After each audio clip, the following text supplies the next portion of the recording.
Topic है barriers to communication part 1, जिसमें हम जानेंगे फिजिकल बैरियर के बारे में।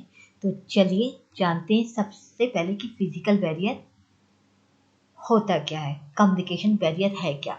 तो जब मैसेज सेंडर और रिसीवर के बीच में एक अपनी ओरिजिनल फॉर्म को छोड़ दे, यानी जब कोई सेंडर रिसीवर को मैसेज करता है और जिस रूप में करता है वो ओरिजिनल फॉर्म रिसीवर तक नहीं पहुंचती, तो उसे हम कम्युनिकेशन बैरियर कहते हैं। और जब कम्युनिकेशन बैरियर होता है तो वहीं पर मिसकम्युनिकेशन भी हो जाता है।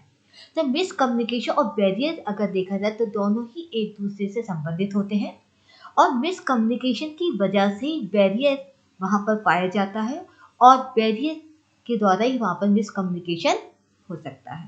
तो इस प्रकार मिसकम्युनिकेशन और जो बैरियर है वो 3 लेवल पर पाया जाता है। At the level of the transmitter, transmitter मानी सेंडर, यानी सेंडर की तरफ से कहीं कोई प्रॉब्लम क्रिएट हो सकती है। At the level of the medium, दूसरा होता है कि जो माध्यम हमने इस्तेमाल किया है, जो मीडियम हमने इस्तेमाल किया उसमें कहीं कोई प्रॉब्लम हो सकती है। और at the level of the receiver, या फिर तीसरे नंबर पर रिसीवर की तरफ से कोई प्रॉब्लम हो सकती है। देखिए हम जैसे कि डायग्राम में देख सकते हैं, ये बैरियर है, यहाँ सेंटर के हाथ में प्रॉब्लम हो सकती है, या फिर रिसीवर की तरफ से प्रॉब्लम हो सकती है, या फिर रिस्क ऑफ मीडिंग जो हमने मीडिया का इस्तेमाल किया, तो यहाँ पर कोई ना कोई कम्युनिकेशन बैरियर पाया जा सकता है। अब देखते हैं कि जो क्लासिफिकेशन कम्युनिकेशन, सबसे पहले बात करेंगे फिजिकल और मैकेनिकल बैरियर की इस वीडियो में। फिजिकल और जो मैकेनिकल बैरियर्स है वो ज़्यादातर फॉल्टी कोई भी मैकेनिकल जो अरेंजमेंट होता है, जिस भी मीडिया का हमने इस्तेमाल किया, जो हमने जिस मशीन का इस्तेमाल किया, चाहे वो वीडियो हो चाहे हमारा टेलीफोन हो, जो भी मीडिया इस्तेमाल करें वहाँ पर अगर कोई भी फॉल्ट पाया जाता है that is called mechanical barrier.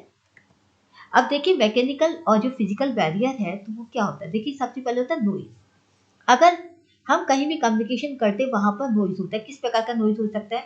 Traffic traffic noise हो सकता है, फैक्ट्रीज में मशीनों का नॉइज हो सकता है, आपका कूलर अगर चला है तो कूलर का नॉइज हो सकता है, टाइपराइटर की साउंड वगैरह, इस प्रकार की नॉइज वहाँ पर पाई जाती है। फैन का नॉइज हो सकता है जहाँ पर कम्युनिकेशन प्रॉब्लम क्रिएट करता है। डिफेक्ट्स इंटरमीडियम, कोई भी अगर हम मीडिया का इस्तेमाल कर रहे हैं और वो अगर हम टेलीफोन के साथ टेलीफोन स्लैग हो सकता है, अचानक टेलीफोन की घंटी बज जाए, या कोई भी ऐसा हो सकता है या जहाँ पर हमारे मीडिया का गड़बड़ होगा तो हम प्रॉपर कम्युनिकेशन नहीं कर पाते। इनकम्प्लीट मैसेज, अगर कोई मैसेज लेस है, कम है, तब भी वहाँ पर बैरियर क्रिएट होता है। इग्नोरेंस ऑफ मीडिया, जिस मीडिया का हम इस्तेमाल कर रहे हैं, अगर सपोज कि सेंटर ने किसी माध्यम का इस्तेमाल किया, वीडियो कॉन्फ्रेंसिंग का इस्तेमाल किया, लेकिन रिसीवर को वीडियो कॉन्फ्रेंसिंग की नॉलेज नहीं है, तो वहाँ पर बैरियर बन जाता है। टाइम एंड डिस्टेंस, कभी कभी हमारे पास समय नहीं होता या बहुत लंबी डिस्टेंस होती है, वो भी एक बैरियर होता है। सब्जेक्ट जिससे व्यक्ति प्रॉपरली नहीं सो पाए या उसकी तबीयत ठीक नहीं, इल हेल्थ है, तब वो स्ट्रेस में आ जाता है, तभी बैरियर हो सकता है। एक्सेसिव मैसेज, बहुत ज़्यादा लंबा मैसेज होता है, लेंथी मैसेज होता है, तो वो समझने में भी प्रॉब्लम क्रिएट करता है, तो ये बैरियर हो सकता है। डिस्टर्बेंस इन प्राइवेसी, अगर हम कोई प्राइवेट कोई मैसेज करना चाहते हो, अचानक वहाँ पर कोई प्रॉब्लम क्रिएट हो जाती है, कोई भी साउंड क्रिएट होती है, तो वहाँ बैरियर हो सकता है। डिफेक्ट्स इन द ऑर्गेनाइजेशन, और कभी कभी जो ऑर्गेनाइजेशन का जो कम्युनिकेशन होता है कि बहुत सारे गैप वहाँ पर होते हैं, पहले डाउनवर्ड करना, अपवर्ड करना, ये अलग अलग होती है, तो अगर कहीं कोई वहाँ डिफेक्ट्स है तो वो इस प्रकार की चीज़ें हमारी बैरियर क्रिएट करती हैं। तो देखिए हम कैसे इनको ओवरकम कर सकते हैं। तो देखिए सबसे पहले होता है कि यूज नॉइजलेस, ऐसी जगह आप कम्युनिकेट करें जहाँ पर कोई शोर नहीं हो। सेलेक्ट द मीडियम और मीन्स विच इज वर्किंग, ऐसे माध्यम का इस्तेमाल करें जो प्रॉपरली काम करते हो, वर्किंग प्लेस में हो। कंप्लीट मैसेज आपका फुल होना चाहिए, कंप्लीट होना चाहिए। यूज फैमिली डिवाइस और मीडिया फॉर कम्युनिकेशन, हम ऐसी डिवाइस का मीडियम का इस्तेमाल करेंगे जिससे कि सेंड और रिसीवर दोनों प्रॉपरली फैमिलियर हो, परिचित हो। यूज वीडियो कॉन्फ्रेंसिंग टेलीफोन, ऐसा वीडियो कॉन्फ्रेंसिंग टेलीफोन को इस्तेमाल करें जिससे कि हम डिस्टेंस और समय की प्रॉब्लम को सॉर्ट आउट कर सके।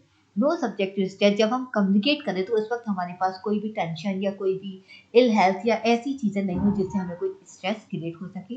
नो रिपीटेशन ओनली रिलेटेड, ऐसा कोई मैसेज हम ना डालें जो बार बार रिपीट होता हो या जो उससे संबंधित, तो केवल रिलीवेंट मैसेज ही डालना चाहिए।